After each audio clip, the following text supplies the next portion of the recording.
On today's episode of Locked On Suns, the NBA trade deadline is T-minus 17 hours away. What the first flurry of deals shows us about what the Suns will be able to get done on Thursday, and some out-of-nowhere 50-50, maybe just maybe, backup plans if the Miles Bridges sweepstakes fall through. Let's go. You are Locked On Suns, your daily Phoenix Suns podcast. Part of the Locked On Podcast Network, your team every day.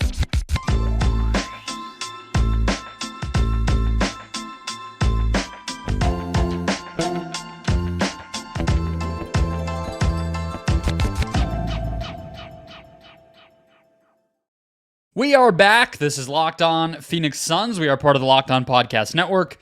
And I'm your host, Brendon Kleen, a credentialed media member covering the Suns for the past 7 seasons, a writer at Suns.com, and the host of the Just Basketball Show, wherever you get your podcasts. Thank you for making Locked On Suns your first listen to kick off trade deadline day.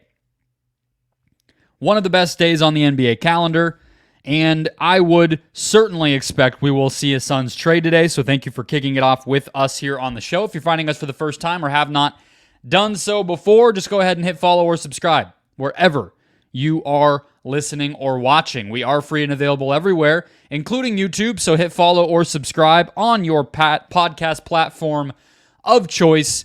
Get a new show in your feed every single Monday through Friday. Become an everydayer.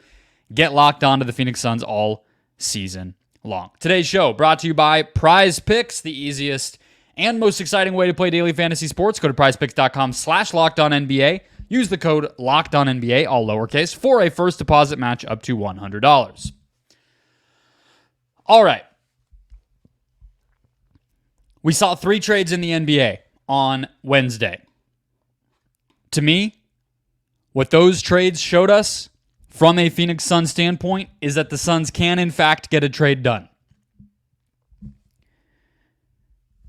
There is a version of these 3 deals where Simone Fontecchio went to the Pistons. You saw Xavier Tillman go to the Boston Celtics and Monte Morris go to the Minnesota Timberwolves. There are versions of those trades, even if the Suns maybe couldn't have gotten a deal over to the finish line with those players or shouldn't have pursued those players. It's not one-to-one examples of guys that we know the Suns would have wanted. But the price tag, when it comes to what the trades ended up looking like, the Suns could have matched. Okay, so let's go through them. Fontecchio, right? 2024 second-round pick. And I believe, I don't remember what player. Kevin Knox, I think, to the Jazz. It's really the pick is the primo part of the package. That pick is going to be 32nd overall. That's better than any pick the Suns have, right? The Suns have 4 second-round draft picks. Only 2 of them are really any good. So, yeah. Detroit beat that offer, but not by that much. It's really the Jazz picking quality over quantity. And in my opinion, probably Detroit being more determined to fork over their best offer than the Suns would have been. Because I don't think Fontecchio is an awesome fit for what the Suns need. Again, even like I said, Miles Bridges is like a bigger Eric Gordon for this team. I think Fontecchio certainly is. He is really just a shooter and ball mover. He is a Monty Williams 0.5 offense guy, much more than what this team needed. So I just don't think the Suns would have done that. The other one, Xavier Tillman, the Suns certainly would have done. And it sounded like you saw in various places, and I would recommend subscribing, becoming a Locked On Suns insider, so you can get every single rumor all throughout Thursday, throughout the buyout market, different pieces of news and analysis into the playoffs. That link is at the show description below. Be in the know about the Suns all the time with my Locked On Suns insider text alerts. You get all of that straight to your phone. You can interact, get exclusive content, and of course, on Thursday every single Suns rumor. That's not just till the deadline. If there's anything that almost happened, that always comes out too, and I will be scouring the internet to deliver that straight to the Locked On Suns insiders who sign up at the link in the show description or at joinsubtext.com/LockedOnSuns. One of those rumors was Xavier Tillman and the Suns having interest in him. He is the Memphis big man. You'll remember, started a lot of their postseason games last year in that first-round series because Steven Adams and Brandon Clark were both hurt, and then he did the same thing again to start this season, and he's turned himself into a pretty serviceable guy. The Boston Celtics got him for 2 second-round picks. I don't know what those second-round picks are exactly, but again, if the Suns wanted to go get Xavier Tillman and he was highest on their list, they could have sent 4, and I think they would have gotten Xavier Tillman. The third one was Monte Morris. Again, a player that I know some Suns fans still think that the Suns need a point guard. I don't think they're going to pursue that, so it kind of doesn't matter. We can argue about it all day. I don't think they would have been in on a player like Monte Morris. But again, you look at what was sent out to go ahead and get him. It is Shake Milton, who is on I believe some kind of mid-level exception, the smallest one. Troy Brown, who is a veteran on a minimum contract, or maybe I have those two things flipped. Maybe Brown's on the mid-level and Milton's on the minimum. Either way, and 1 second-round pick. Not crazy different from like Metu Okogie and a second-round pick or 2 second-round picks. Outside of the fact that the salary doesn't exactly work because the Suns don't have anybody on that $5-ish million range, they could have gone out and gotten Monte Morris, would be my read. So, if you're listening to this on late Wednesday night, early Thursday morning, and you're just hoping upon hope that the Suns have enough ammunition to get something done, these 3 trades in which contending teams or teams trying to win, in the case of the Pistons, added rotation players that I think will be difference makers at prices that the Suns could have afforded. The fact that the Suns have not made a move yet, as I'm recording this at 8:30 on Wednesday night, is not because they are priced out. It is just because they haven't made their swing yet. Speaking of Morris and the Wolves, that might have been the biggest move that will impact who wins the Western Conference that will happen before the deadline.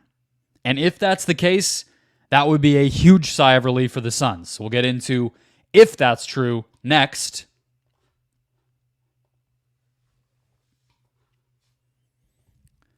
First, today's show brought to you by Nissan. That's right.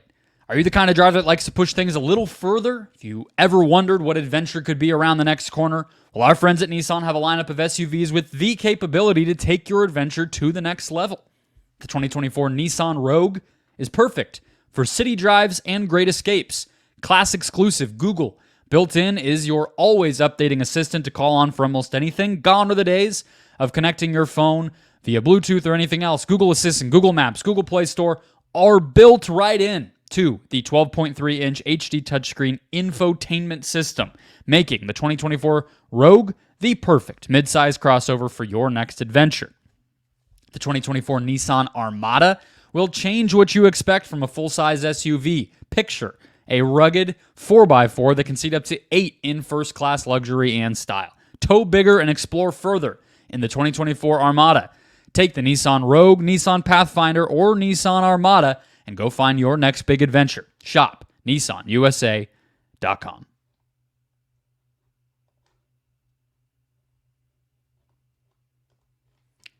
Keeping it rolling here, Monte Morris is now on the Minnesota Timberwolves.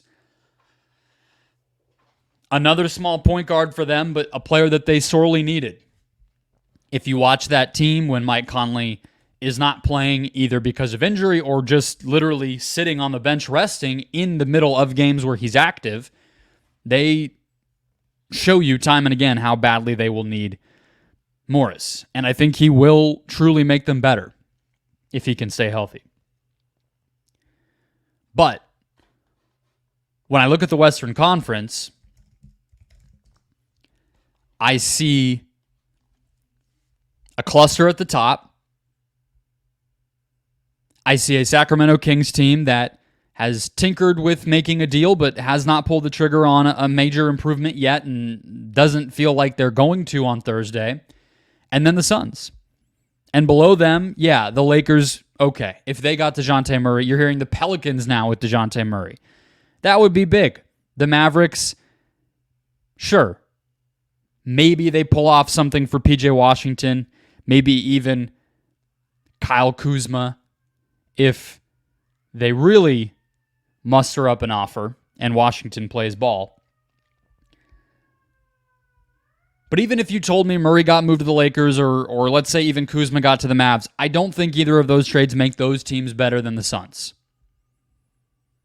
I think we have enough under our belts now, 50-plus games in, where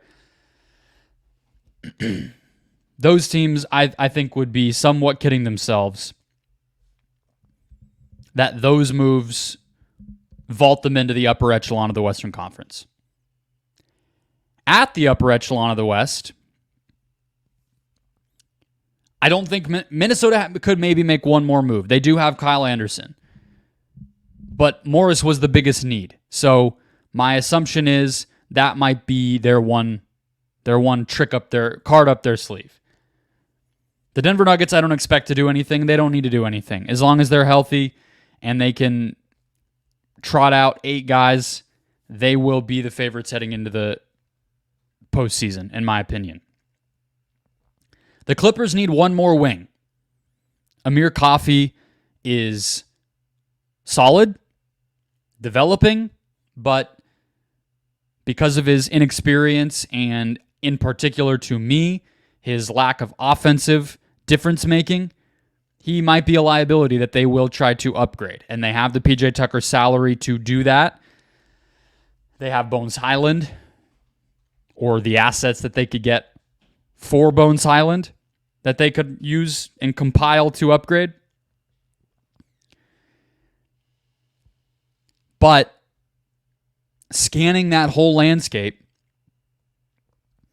I don't see a move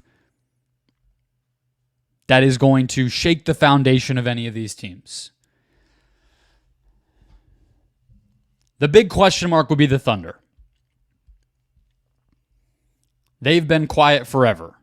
Not this season. I mean forever as in the whole time they've existed as a franchise and Sam Presti has been their executive. You do not hear rumors about the Thunder. You don't hear you might hear random people go on shows and speculate or write articles speculating about what the Thunder could, should, might do. But you will not hear a lot about what the Thunder plan to do, will do, or anything. They traded for Paul George out of nowhere. They traded away Paul George just as secretly, and they've handled their business that way time and again. So they could go out on Thursday and get somebody that we just did not have on our radars, that nobody guessed. I'm not really convinced they will do that because they are so far ahead of schedule that even this year, there's really no need to rush. I think they should absolutely make a deal by next offseason to consolidate their roster and address their weaknesses and everything else, but I'm not convinced they'll make a big swing, but they absolutely could. If they don't, you are looking once again right back at Minnesota solidifying its bench and its second unit offense being the single biggest move that anybody outside of Phoenix makes in the West to solidify themselves as championship contenders. You know that I think the Suns have a very good opportunity to upgrade their standing as a championship contender themselves. If they can get a defense-first wing or forward who can make them bigger, who can make them more stable and deep, and who can defend opposing playmakers at a higher level than the guys they currently have, I think that puts the Suns a lot closer to contention, even if it's a smallish rotation player. Maybe it's an eighth man. I think that would go a long way, just like it did for Minnesota. But we could look up at the end of Thursday when all these moves are done and say Monte Morris and whatever the Suns did affected the title race in the West, at least, more than anything else that got done. If the Clippers can't find that wing player, if the Thunder opt to mostly stand pat, if the Kings stand pat, if the Mavs and Lakers only get a player as good as, let's say, DeJounte Murray, Kyle Kuzma, whatever, I would go ahead and say that's what we will feel, is that those Minnesota, Phoenix, Clippers trades to just upgrade the depth were the most important ones. Closing out the show, let's go through if the Suns, for some reason, do not get Miles Bridges, which all indications still appear to be that they are in a good position to do that. There are other players around the league that would fit the bill in terms of salary, situation, and archetype that the Suns could pivot to. And I'll go through those names next. First, today's show brought to you by Prize Picks, the best place to play daily fantasy sports because, frankly, it is nothing like the same old daily fantasy sports because there is no pool, no head-to-head, no league. It is you versus the Prize Picks player projections, and right now, it's demon time at Prize Picks, meaning you can now win up to 100 times your money with as few as 4 correct picks, turning $10 into $1,000. Demons and goblins are the newest and most exciting way to play at Prize Picks. Squares marked with red demons or green goblins get you different payouts, and you can now win up to 100 times your money with as few as 4 correct picks. Prize Picks is very simple to play. They offer quick withdrawals and an enormous selection of players and stat types, all combining to make Prize Picks the #1 daily fantasy sports app. Go to prizepicks.com/LockedOnNBA. Use the code LockedOnNBA for a first deposit match up to $100. That's prizepicks.com/LockedOnNBA. Promo code LockedOnNBA for a first deposit match up to $100. Prize Picks. Pick more, pick less. It's that easy.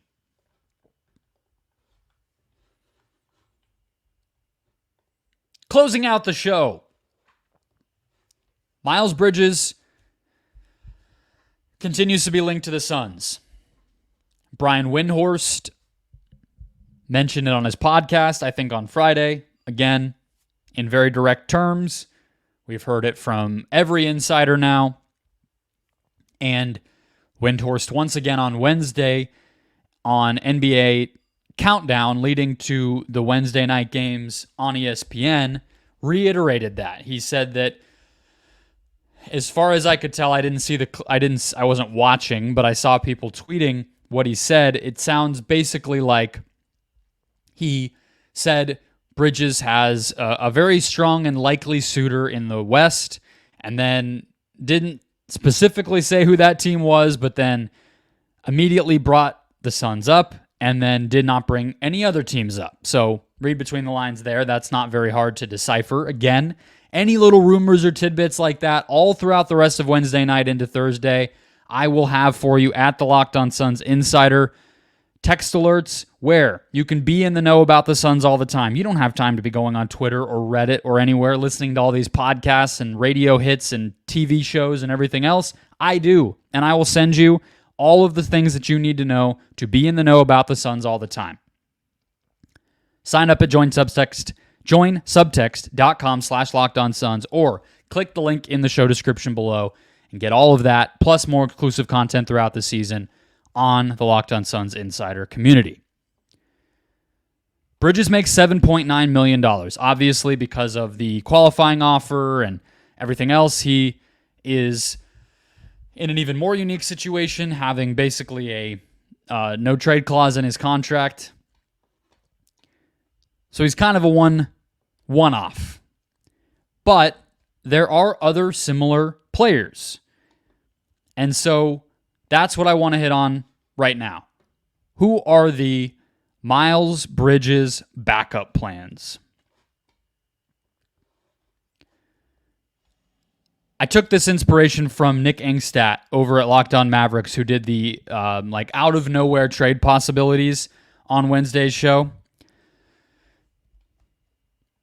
So I will throw one at you that is out of nowhere. Would be a surprise, but reasonable, possible enough that it's worth discussing. Obi Toppin. $6.8 million salary, which means the Suns could trade Nasir Little for him and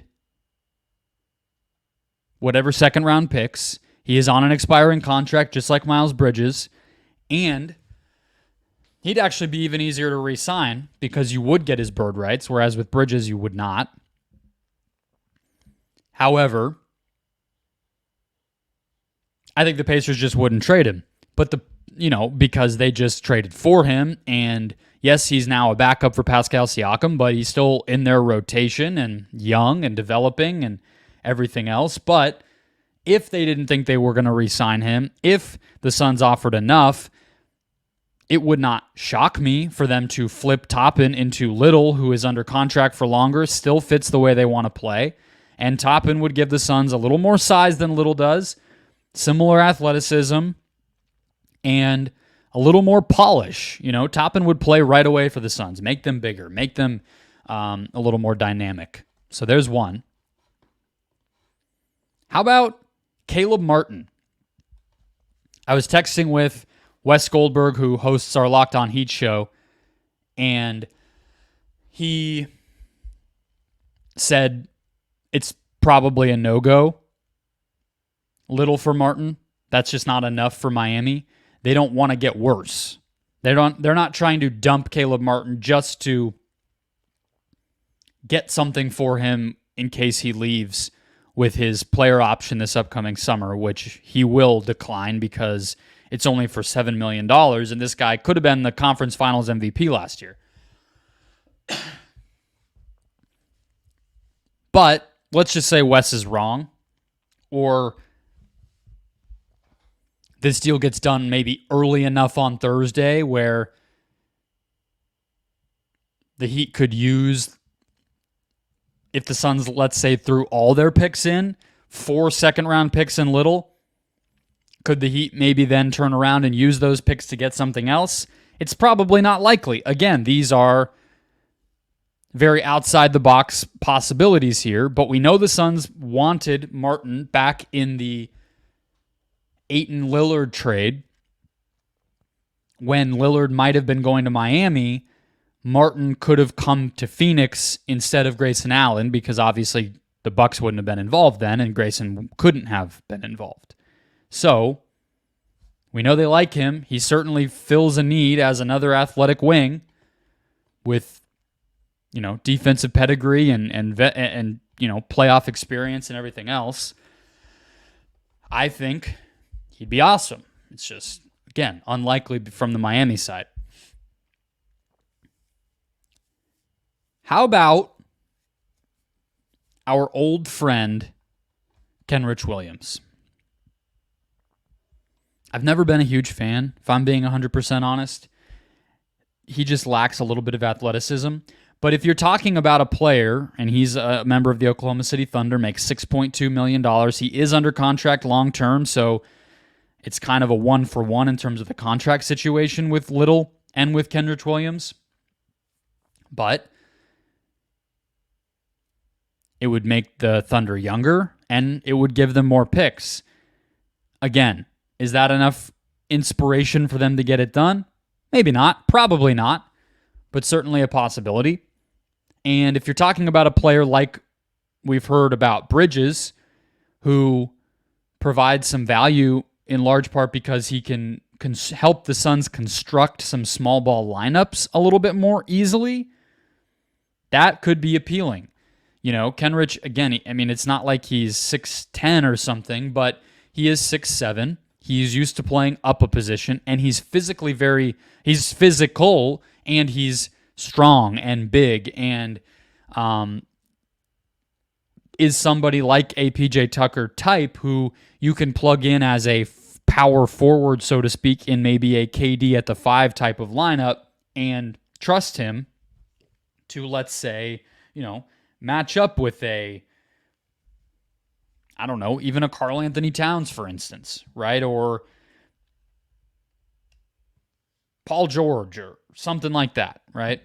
And you don't have to be panicked the same way that right now in those lineups, it's can a Kogi survive and whatever else.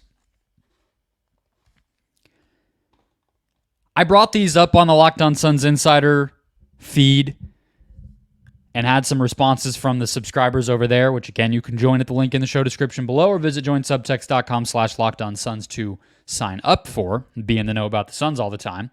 I already said this to them, but look for Toronto. Okay, again, this is really if it does not work with Miles Bridges. This is not me saying these are priority number 1, plan A, anything. But the Raptors have 3 players who might make some sense. One is Thaddeus Young, who is still in the NBA, has started some games for Toronto this year, shockingly. I don't think he's really a playoff caliber player, though, so he would not be the top of the list. None of these guys would be the top of the list again, but him less so even than the others. Otto Porter, who makes $6.3 million on an expiring salary and has been healthy all season. He tends to alternate seasons where he can play and when he can't play, and that sucks for him, but he made a huge impact in that Golden State Finals run 2 years ago. He was hurt most of last year, but now he's not playing a lot because the Raptors have a lot of guys and they're not really trying to prioritize, playing their veterans. But Porter has great size, played with Beal once upon a time, and if the Suns were able to get intel that he could play, certainly worth a flyer, and you probably could get him and make another trade because you wouldn't have to give up much to get him. Last one on Toronto would be Jalen McDaniels. Obviously, Jaden McDaniels is in Minnesota making a ton of money and being a really impactful player. But Jalen is the older one. You might remember him as the guy who got traded to Philadelphia last deadline for several second-round picks. He didn't play a lot for them. Doc Rivers never really put him in the lineup. He's one of those guys always where his athleticism is a little bit tantalizing when you watch, but he's never been able to catch on any of the teams that he's played for. As I said, not plan A, but if you could get him and a backup center, maybe that's a good option if you strike out on Bridges or if you just pivot off of Bridges for whatever reason.